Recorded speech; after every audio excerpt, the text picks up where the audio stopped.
Hello everyone, welcome all of you in the class. आज है unit first का lecture number 4।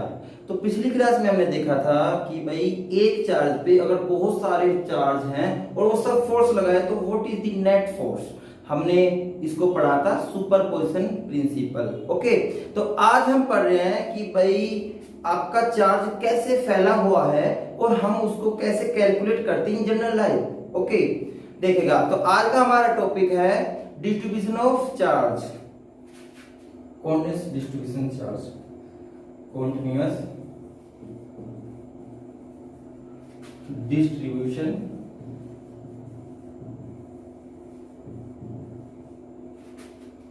Charge,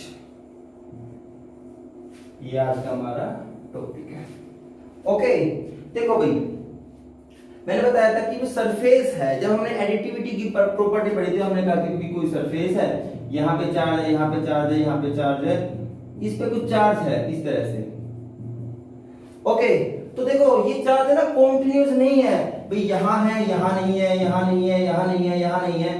तो हमें कैसा पता चलेगा? जब हम माइक्रोस्कोपिक लेवल पे जाएंगे तो हम कैसे कैलकुलेट करेंगे कि भाई यहाँ चार्ज है, यहाँ पे चार्ज नहीं है। तो हम क्या करते हैं, हम एक छोटा सा पीस इस सरफेस से निकाल लेते हैं और मान लेते हैं भाई इसका चार्ज है डेल क्यू। ओके, और जब छोटा सा पीस निकाल लेते हैं तो इसकी स्टडी करते हैं कि भाई यहाँ पे कितना चार्ज है, क्योंकि एक छोटे से पीस में भी बहुत सारे मिलियंस ऑफ इलेक्ट्रॉन्स होते हैं। ओके, तो देखिए ये छोटा सा पीस निकाल लिया, ठीक है। इसी तरह से भाई आपका कोई चार्ज है, ये वो कुछ इस तरह से फैला हुआ है, कुछ इस तरह से या कुछ इस तरह से, या तो कर्व हो या स्ट्रेट लाइन हो। तो यहां पे हम क्या करते हैं, हम एक छोटा सा इसका हिस्सा कैलकुलेट कर लेते हैं, निकाल लेते हैं और कहते हैं भाई ये है डेल क्यू चार्ज। ओके, एक और देखो कि आपके पास एक वॉल्यूम है, आप किसी कोई आपके पास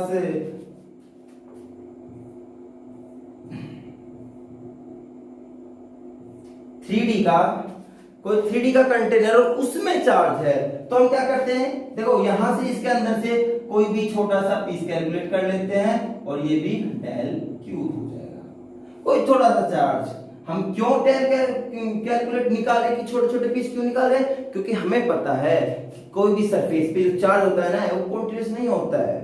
ओके ना, वो क्या होता है, डिस्क्रीट होता है, कहीं है कहीं नहीं है, इस तरह से होता है। ओके, तो अब क्या करेंगे, देखो अब हम पढ़ेंगे, हमने इसे 3 तरह से चार्ज निकाल लिए हैं। इसको हम 1D में निकाल देते हैं, जिसको हम लीनियर चार्ज कहेंगे। भाई यहाँ पे लीनियर चार्ज फैला हुआ था, the distribution of charge in a line, linear charge ऐसे ही यहाँ पे क्या किया हमने, ये सरफेस चार्ज है, और यहां पे हमने किया volume charge, volume charge. Okay, तो देखो अब हम पढ़ेंगे इनकी डेंसिटीज कि भाई कितने एरिया पे कितना चार्ज है। ओके, सबसे पहले पढ़ते हैं लीनियर चार्ज। देखो भाई लीनियर चार्ज डेंसिटी, यहां पर पढ़ेंगे लीनियर चार्ज डेंसिटी। वो क्या होगी, देखो भाई लीनियर चार्ज डेंसिटी होगी भाई थोड़ी सी लाइन पे, मतलब थोड़ी सी लाइन पे थोड़ा सा चार्ज, मतलब भाई ये जो एरिया है, अगर ये पूरी लेंथ L है, ये पूरी लेंथ L है, तो हम इसको मान लेते हैं डेल L। तो अगर देखो डेल L चार्ज डिस्ट्रीब्यूट है, फैला हुआ है कहां पे, डेल L पे, ठीक है ना। और इसको हम लिखते हैं लैम्बडा से, इसे लिखते हैं लैम्बडा से। तो ये हो गई आपकी linear charge density. Linear charge density the ratio of del q and del L. What is del q? Del q is the charge which is distributed on this line, on this part of line. Okay ना, I am not talking about the whole line. Okay, like similar definition इधर से निकल आएगी, यहां से आएगी surface charge density. क्या आएगा भाई, surface charge density, surface charge density, क्योंकि हम सरफेस की बात कर रहे हैं, हमने लाइन की बात की तो लीनियर चार्ज डेंसिटी हो गया, हम सरफेस की बात कर रहे हैं। फिर से भाई सरफेस चार्ज डेंसिटी को हम लिखते हैं सिग्मा से, किस लिखते हैं, सिग्मा से। और सिग्मा क्या होगा कि भाई कितना चार्ज, भाई हमारा डेल क्यू चार्ज कहां पे फैला हुआ है, इतने से एरिया पे, यानी कि इतनी सी सरफेस पे, यानी कि del q by del x. ये क्या हो गया हमारा सरफेस चार्ज डेंसिटी। ओके, इसी तरह से भाई कोई वॉल्यूम है, उसमें से हमने वॉल्यूम का छोटा टुकड़ा निकाला है, तो हम कहेंगे इसको वॉल्यूम चार्ज डेंसिटी। यहां से निकलेगा हमारा वॉल्यूम चार्ज डेंसिटी। और वॉल्यूम चार्ज डेंसिटी क्या होगा, इसको भाई हम इसमें डेल से लिखा था, इसको हमने लैम्बडा से लिखा था, इसको हमने किससे लिखा था, लैम्बडा से लिखा था, इसको हमने सिग्मा से लिखा था, तो इसको हम लिखेंगे रो से। रो इज इक्वल टू कितना सा charge, q charge, del q charge, कितनी जगह पे, ये छोटा सा वॉल्यूम है, इसको हम कहेंगे डेल वी। जो चार्ज इसमें है वो डेल क्यू है, और जो सरफेस है वॉल्यूम है वो डेल वी है।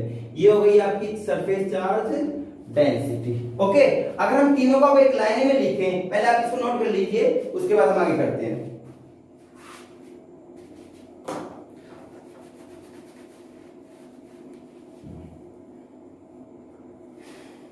भाई समझ में आ गया ना, देखो आपने नोट कर लिया। ओके,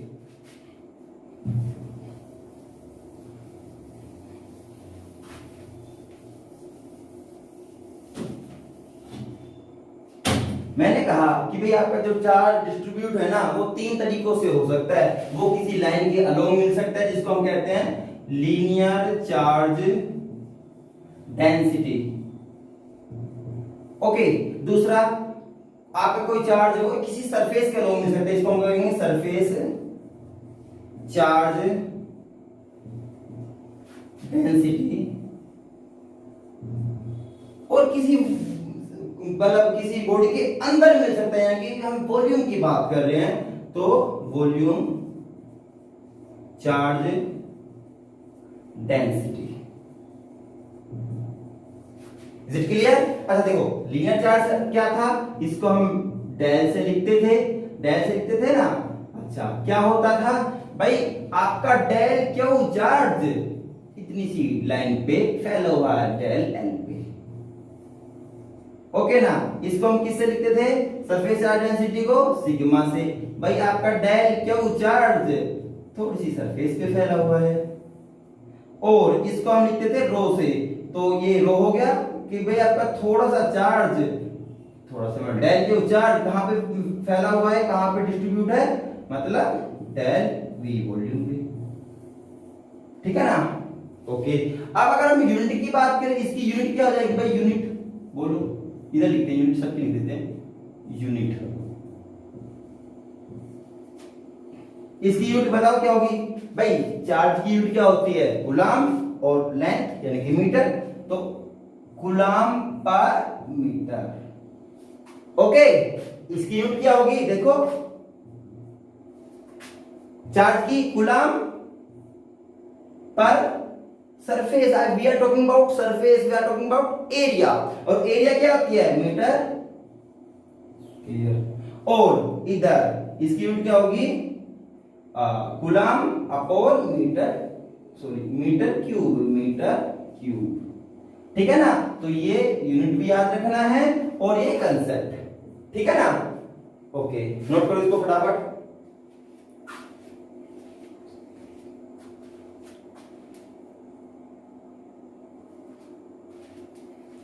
कर लिया नोट, स्क्रीनशॉट ले लो भाई। अगर आप कह रहे हो कि नोट नहीं हो पाता है तो आप इसका स्क्रीनशॉट लेके आगे करो।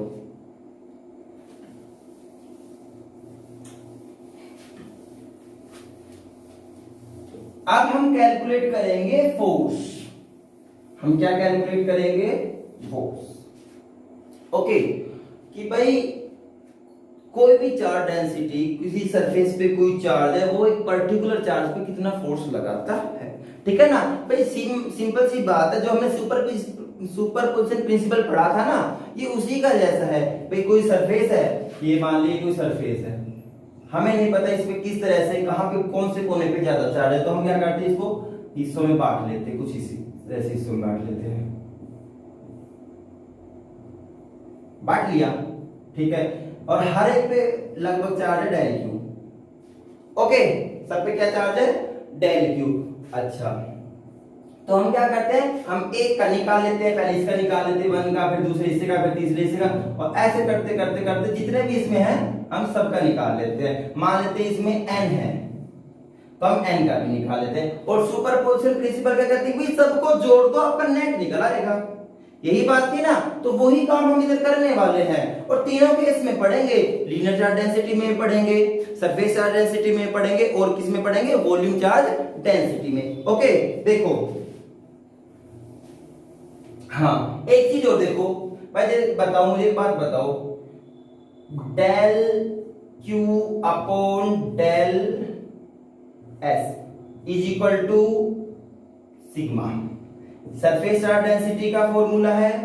ओके, अगर यहां से हमें डेल क्यू निकालना है तो क्या आएगा, डेल क्यू बराबर क्या आएगा भाई, सिग्मा डेल एस, ये ठीक है ना।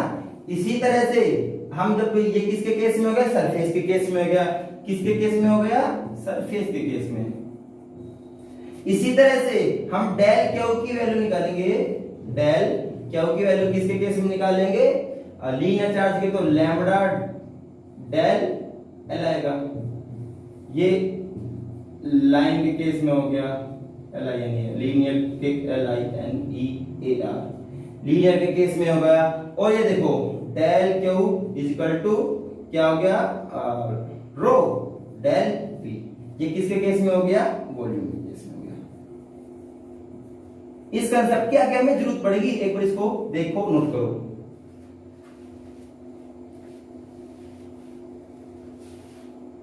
डन, चलो आगे देखते हैं। अब है ना, मैं एक का फोर्स कैलकुलेट कर दूंगा और उसके बाद आप दोनों का कैलकुलेट कर लेना। ठीक, मैं चल लाइन का फोर्स कैलकुलेट करते हैं। देखो, force due to line charge distribution, देखिएगा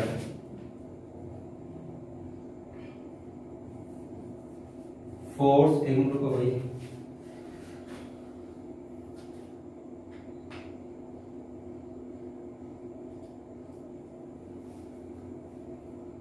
ठीक है, force due to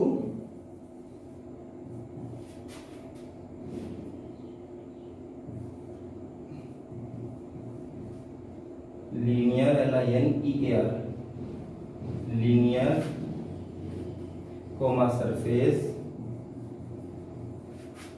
and volume,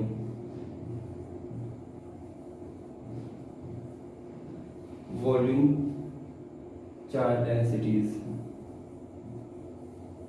यहां पे ड्यू नहीं, along, along linear surface and charge and volume charge densities.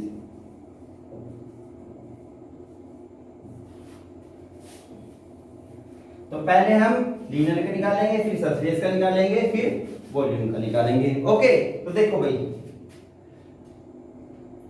मान लेते हैं ये कोई लाइन है, ओके, स्ट्रेट बना लो, सही, कर्व भी बना सकते हो, स्ट्रेट भी बना सकते हो। मैंने स्ट्रेट बना लिया, ये हमारा इस पे कुछ चार्ज डिस्ट्रीब्यूट है, ठीक है, ये कोई क्यू नोट है, हम इसका फोर्स इस क्यू नोट पे कैलकुलेट करेंगे, किस पे, क्यू नोट पे। तो फ्रेम में लेके आओ उसको फटाफट, फ्रेम में लेके आओ भाई, और थोड़ा बड़ा बनाओ, फ्रेम में लेके आए, ये आपका 0 0 वैल्यू होती है, या 3 0 लगा लो, इधर जेड एक्सिस मान लो, ठीक है ना। आपका ये क्या हो जाएगा, y, और दिस इज x। अब क्या होगा, इससे मिलाओ, इसको r नोट मान लो, ठीक है ना। This is the position vector of q note, that is r note. Okay, अब यहां से हम एक छोटा सा हिस्सा ले लेते हैं, मान लीजिए ये वाला, और इसकी वैल्यू ये है डेल l। अगर ये पूरी लेंथ, अगर l है पूरी लेंथ, तो हमने एक छोटा सा हिस्सा लिया, ये क्या हो गया, डेल l।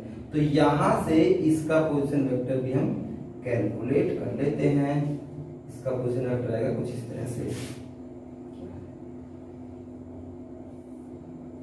एक मिनट फिर से बनाते हैं इसको।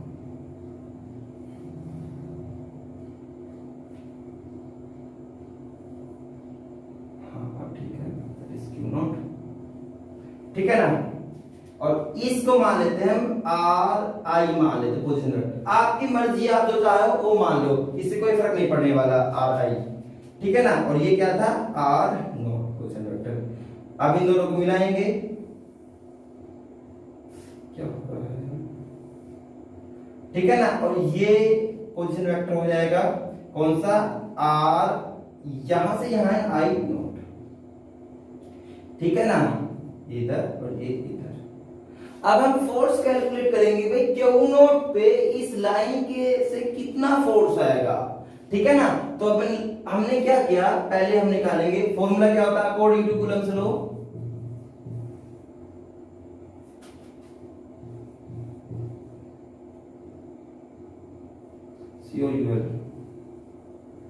कूलम्स लॉ अकॉर्डिंग टू कौन सा क्या होता है भाई, F इज इक्वल टू, ठीक है ना, क्या होगा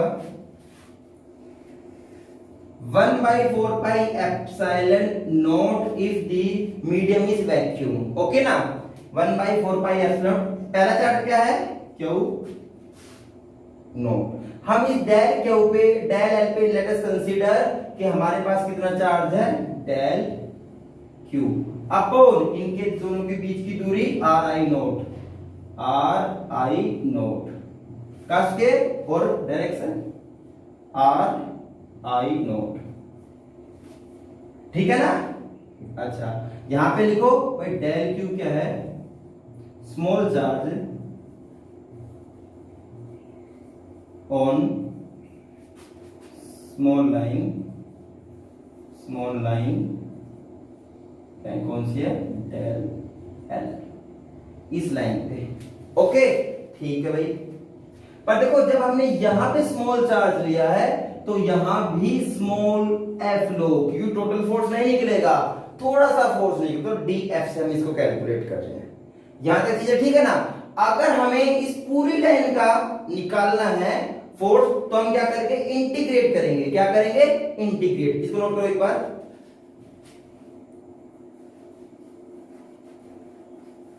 नोट किया, तो देखो भाई जैसे इंटीग्रेट करते हैं ये तो आएगा आपका capital F, total force, okay. ये भाई 1/4 पाई एप्सिलॉन नोट, इसको निकालो बाहर, कांस्टेंट टर्म है, क्यू नोट, इंटीग्रेशन का साइन लगा दो, ओवर ए कंप्लीट लाइन, यानी कि यहां पे एल लिखो, Q naught del Q upon are I naught square और in the direction of R I naught. पर अब हमें ये नहीं पता what is the value of del Q, तो अब इस डेल क्यू की हम जो वैल्यू कैलकुलेट करेंगे वो डेंसिटी की फॉर्म में कैलकुलेट करेंगे। तो डेल क्यू की जगह क्या लिखेंगे, देखो F 1/4 pi epsilon note Q note, और डेल क्यू की लाइन केस में क्या वैल्यू बताई थी, बताओ, लैम्बडा, बोलो लैम्बडा आगे, yes, del upon are I naught का स्क्वायर और आर आई नोट, ठीक है ना। This is the value, this integration का साइन लगा भूल गए ना, डेल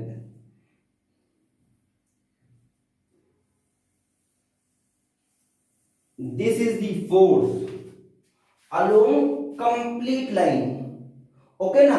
इसी तरह से हम कैलकुलेट कर लेंगे कि भाई सरफेस चार्ज डेंसिटी के थ्रू कितना फोर्स होता है और वॉल्यूम चार्ज डेंसिटी के थ्रू कितना फोर्स होता है, एक बार इसको नोट कर लीजिए आप।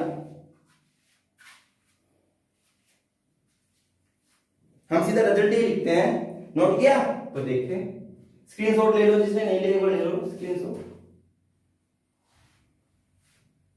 Okay.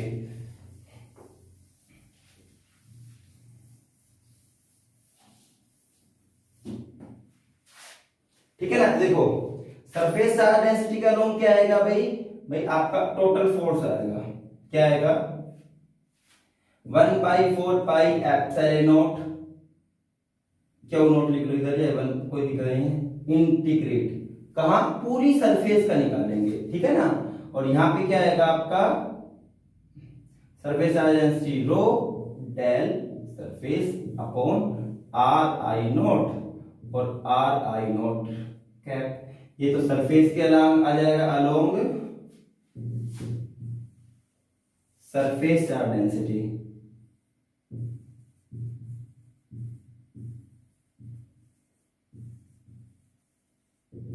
Along surface charge density. और वॉल्यूम चार्ज डेंसिटी का लोग कितना फोर्स आएगा, चलो वो भी देख लेते हैं भाई। Q naught upon 4 pi epsilon naught, ये अलोंग पूरा कंप्लीट वॉल्यूम के लिए हो जाएगा।